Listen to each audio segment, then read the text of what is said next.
بسم اللہ الرحمن الرحیم. فصل المفعول المطلق وهو مصدر بمعنى فعل مذکور قبله. بھائی ہم نے یہ منصوبات پڑھ رہے ہیں. 12 منصوبات ہیں اور اس میں پہلا قسم جو ہے مفعول مطلق ہے. اب مفعول مطلق کس سے بولا جاتا ہے؟ مصنف رحمۃ اللہ علیہ فرماتے ہیں وَهُوَ مصدر، یہ ایسی مصدر ہے بمعنی فعل، جو فعل کی معنی میں ہو، مذکور قبلہ ہو، جو فعل اس مصدر سے پہلے ذکر کیا گیا ہو، یعنی یہ اس کی ہم معنی ہو. یہ نہیں فرمایا کہ بھئی مادہ ایک ہونا چاہیے، باب ایک کا ہونا چاہیے، نہیں، یہ ضروری نہیں ہے، بلکہ صرف معنی ہو ایک ہونی چاہیے. مثال کے طور پر اگر آپ بولیں ضربت زیدن ضربن، اب ضربت فعل، تو ضمیر بارز فاعل، ضربن اس کا مفعول مطلق. ابھی ضربت فعل ہے، ضرب فعل ہے اس میں، اور ضربن اس کا مفعول مطلق ہے، تو اس میں مادہ بھی ایک ہے، تو باب بھی ایک ہے. یہ بھی صحیح ہے. اگر ہم بولیں انبت نباتن، انبت نباتن میں معنی ایک ہے،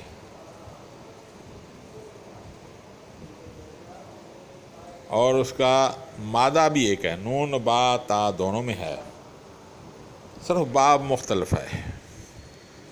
انبت افعال کا باب ہے اور نباتن یہ فعل کا باب نہیں ہے، بلکہ فعل مجرد ہے، ثلاثی مجرد ہے. اب باب مختلف ہو پھر بھی اس کو ہم اس کا مفعول مطلق کر سکتے ہیں، جیسے انبت فعل تا ضمیر بارز فاعل، نباتن مصدر اس کا مفعول مطلق، یہ بھی جائز ہے. اور تیسرا یہ مادہ مختلف ہو لیکن معنی ایک ہو، پھر بھی جائز ہے. جیسے قعدت جلوسن، قعدت جلوسن، اب قعدت معنی ایک ہے، مادہ مختلف ہے. قاعدہ کی معنی بیٹھنا، جلسہ کی معنی بھی بیٹھنا، دونوں میں مادہ مختلف ہے. قعدت میں حروف اصلی کون سے ہیں؟ قاف عین دال، اس کا مادہ قاف عین دال ہے. اور جلوسن میں جیم لام سین، تو مادہ دوسرا ہے، پھر بھی اس کو مفعول مطلق بنایا جا سکتا ہے. جیسے قعدت فعل تو ضمیر بارز فاعل، اور جلوسن اس کا مفعول مطلق، تو یہ بھی جائز ہے. تو اس لیے جو تعریف کی اس میں صرف معنی کا ذکر کیا، نہ باب کا ذکر کیا، نہ مادے کا ذکر کیا. المفعول مطلق، یہ مفعول مطلق ہے. وَهُوَ مصدر، یہ ایسی مصدر ہے بمعنی فعل، جو فعل کی ہم معنی ہو، فعل کی معنی میں ہو، مذکور قبلہ ہو، وہ فعل جو اس سے پہلے ذکر کیا گیا ہے اس کی معنی میں ہو. اب یہ 3 معنی کے معنی میں استعمال ہوتی ہے، مصدر 3 معنی میں استعمال ہوتی ہے. ایک یہ تاکید کے لیے، دوسرا نوع کے لیے، تیسرا عدد کے بیان کے لیے. اور تینوں یہاں پہ مثالیں مذکور ہیں. مثال کے طور بھائی تاکید کے لیے یہاں یہ کہیں کہ مجاز کی معنی نکال کر حقیقی معنی لینے کے لیے استعمال ہوتی ہے. جیسے میں نے بولوں ضربت زیدن ضربن، ضربت زیدن بولوں سر پہلے، ضربت زیدن۔ اب کسی آدمی کے ذہن میں یہ گمان ہو کہ بھئی زید اتنا بڑا آدمی ہے اور یہ بڑے آدمی کیسے مارے گا، یہ ہو سکتا ہے ڈانٹا ہو، عمر بھی اس کی بڑی ہے، تو آدمی کو کیسے مارے گا، پٹائی کیسے کرے گا، ہو سکتا ہے ڈانٹا ہو، کیونکہ ڈانٹنے کی بھی ڈانٹ بھی اس لیے لگائی جاتی ہے تاکہ تنبیہ ہو، اور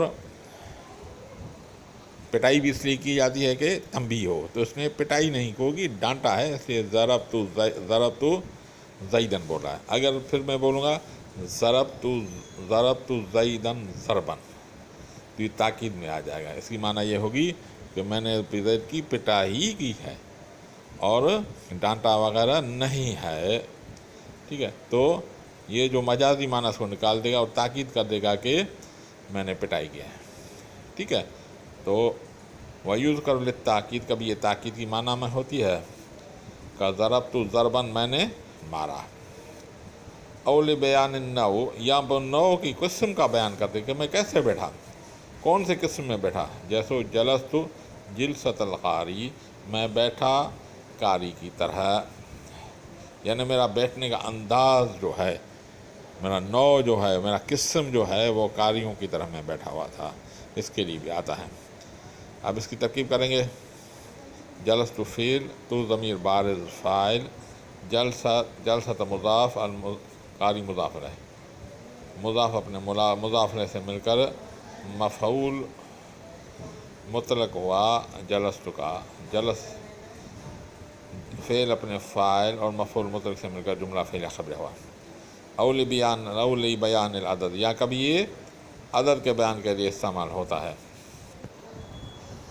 کہ جلست جلستن، بیٹھا میں ایک دفعہ، بیٹھا میں ایک دفعہ، او جلستین، جو عبارت یہ ہوگی اس کا عطف جلستن پہ ہے، جلست جلستین، بیٹھا میں دو دفعہ، یا جلست جلساتن، بیٹھا میں کئی دفعہ، ٹھیک ہے۔ تو اس عدد کے لیے بیان آتا ہے کہ میں ایک دفعہ بیٹھا، دو دفعہ بیٹھا، یا کئی دفعہ بیٹھا۔ اب اس کی ترکیب یہ ہوگی، جلست فعل، تا ضمیر بارز فاعل، جلستن اس کا مفعول مطلق، فعل اپنی فاعل اور مفعول مطلق سے مل کر جملہ فعل خبر ہوا۔ بھائی جلستن کا نصب کیوں ہے؟ اس لیے کہ مفعول مطلق ہے، ہم منصوبات کا قسم پڑھ رہے ہیں۔ اب دوسری ترکیب، جلست جلستین، جلست فعل، تو ضمیر بارز فاعل، جلستین اس کا مفعول مطلق ہے۔ اب ایک میں آپ سے سوال پوچھتا ہوں، وہ سوال یہ ہے، جلستین اس کا مفعول مطلق بن رہا ہے، اور جبکہ اس پہ کسرہ ہے، کیا ہے، جلستین، نون پہ کسرہ ہے نا بھائی آخر میں، یہ منصوب کیوں نہیں ہے؟ سوچیں اور بتائیں کہ یہ منصوب کیوں نہیں ہے؟ بھائی اس کا جواب آسان ہے، آپ اعراب کی قسمیں پڑھ کے آئے ہیں، تو یہ جلستین کون سا اسم مثنیٰ ہے، کون سا ہے، اسم مثنیٰ، اور اسم مثنیٰ کی اعراب کیسے پڑھی جاتی ہے، جاءنی رجلان، رأیت رجلین، مررت برجلین، یعنی اس کا رفع جو پڑھا جاتا ہے الف سے پڑھا جاتا ہے،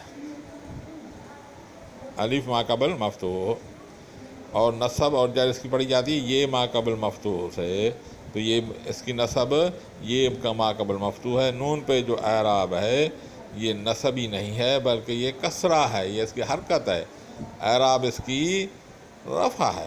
اسی طرح جلساتن بھی، جلست جلساتن، اس پہ بظاہر حرکت جو ہے وہ زیر ہے، لیکن یہ اعراب یہ ہے حالت نصبی کی حالت میں، کیونکہ یہ مسلماتن کی طرح ہے، جاءنی مسلماتن، رأیت مسلماتن، مررت بمسلماتن، اس کی اعراب رفع الف سے،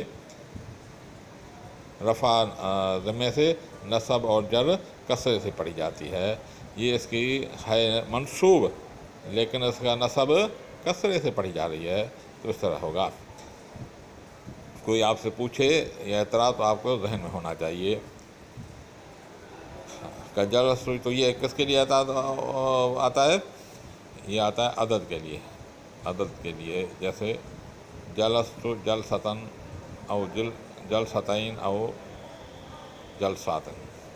وَيَكُونُ مِنْ غَيْرِ لَفْظٍ، کبھی یہ لفظ اس لفظ میں نہیں ہوتا، مادہ ایک نہیں ہوتا، من غیر لفظ فعل، فعل کے لفظ میں نہیں ہوتا، فعل کا مادہ اور ہوتا ہے، اس کا مادہ اور ہوتا ہے، جیسے قعدت جلوساً، قعدت جلوساً، معنی ایک ہے، قعد کی معنی بیٹھنا ہے، جلسہ کی معنی بیٹھنا،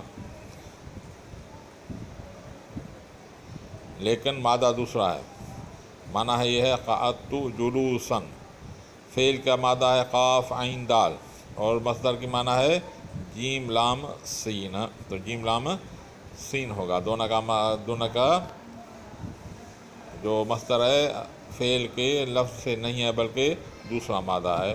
وَيَكُونُ مِنْ غَيْرِ لَفْظٍ، اور کبھی کبھی یہ فعل کے لفظ کی معنی لفظ میں فعل کے لفظ نہیں ہوتے، یعنی مادہ دوسرا ہوتا ہے، نحو قعدت جلوساً، قعدت فعل تو ضمیر بارز فاعل، جلوساً اس کا مفعول، اور ویسے جیسے انبت و نباتن، دونوں کا مادہ ایک ہے، نون با تا ہے، لیکن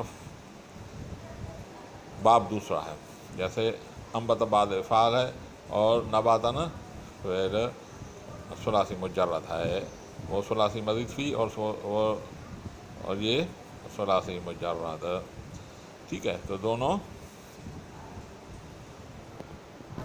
وہ ہے رباعی مجرد، یہ ثلاثی، یہ اکرم انبت اکرم، کہ اکرم کی طرح ہے، انبت فعل، تا ضمیر بارز فاعل،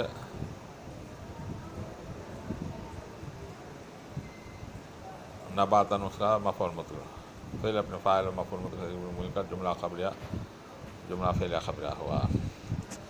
دوبارہ پڑھ لیتے ہیں، اس کی معنی پڑھ لیتے ہیں۔ فصل المفعول مطلق، فصل مفعول مطلق کے بارے میں، وہ مصدر بمعنی فعل، یہ ایسی مصدر ہے جو فعل کی معنی میں ہو، مذکور قبلہ، وہ فعل جو اس سے پہلے ذکر کیا گیا ہو، وَيُذْكَرُ لِلتَّأْكِيدِ، یہ تاکید کے لیے استعمال ہوتا ہے، كَضَرَبْتُ ضَرْبًا أَوْ لِبَيَانِ النَّوْعِ، یہاں قسم کا بیان میں آتا ہے، جیسے جلست جلسۃ القاری، أو لِبَيَانِ العدد، یا بیان عدد کے بیان میں ہوتا ہے کہ جلست جلستن أو جلستین أو جلسات۔